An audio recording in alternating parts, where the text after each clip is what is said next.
there's a very interesting text of a situation that happened that's recorded in Luke chapter 6. And we're going to read it, and then we're going to kind of see the motivations around it.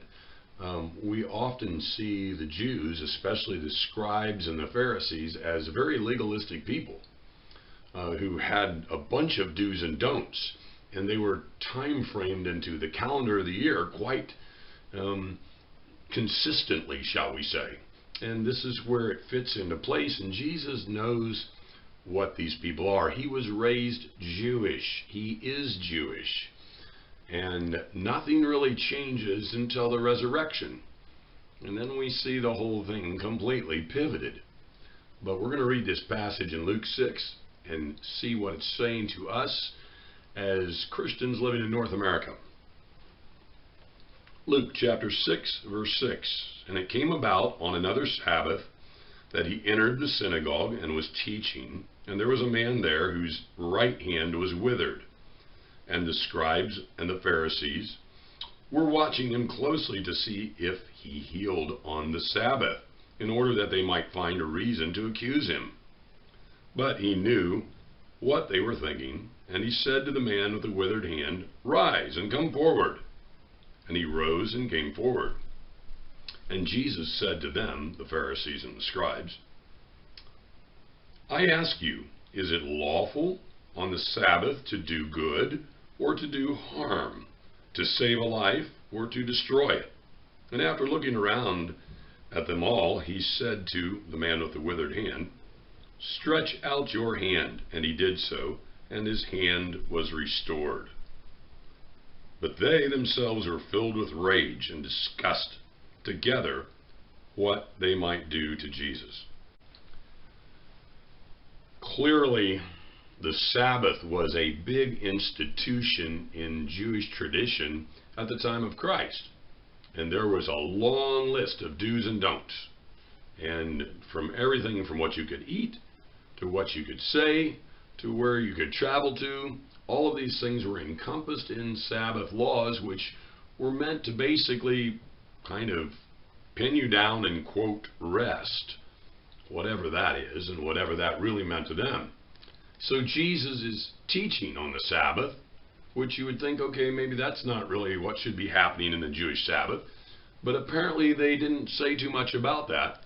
And they were gathered there to listen to him. And they noticed there was a gentleman there who had a withered hand, and it was drawn up to his body, much like this would be. And Jesus knew and saw this, and they saw it. And they were wondering if Jesus would heal him, especially on that particular day, the Sabbath, when you weren't supposed to really do much of anything. But yet they were letting him teach. So Jesus knows the real answer, and he appeals to their morality. He calls the man up with the hand, and then he looks at the crowd who's ready to basically find some kind of fault in him. And he says, "So, is your morals more important than the Sabbath? Or is keeping these laws that you built around yourself to try to protect yourself more important than your morality?" And we find this very clearly, that he defines what morality is: to do good or to do harm, to restore a life or destroy it. What's really going on here? Jesus is saying, okay, folks, you backed it in a corner pretty much. Now, here's the parallel. Not so long ago, here in our own nation, we had a lot of blue laws. And the blue laws were basically laws about Sunday. You couldn't open your business on Sunday. You couldn't do a lot of things because we were, quote, unquote, told we were a Christian nation. And that in itself is a deception. But we built these laws to try to keep people confined, just like the Pharisees and the scribes had in Israel during the time of Christ.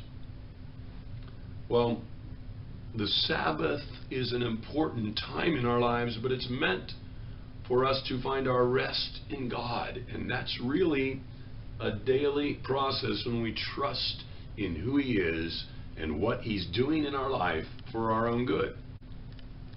Notice the word good. That's a moral descriptive word. And it's very important we understand that it isn't about keeping certain ritualistic laws. It's about where our heart's at. And where our heart is determines our morals and then eventually our ethics through the decisions made by our own morality. Jesus healed the man. They did nothing because they knew they would look bad if they adhered to a religious ritual as opposed to good, biblical, godly morality. We have to ask the same question when we make decisions in our life. Is it about our morals, or is it about us keeping to a rigidity that makes us look good or something like that? And that's very important as we learn this passage of Scripture, as we read it, and as we apply it to our lives, we have to ask the same question.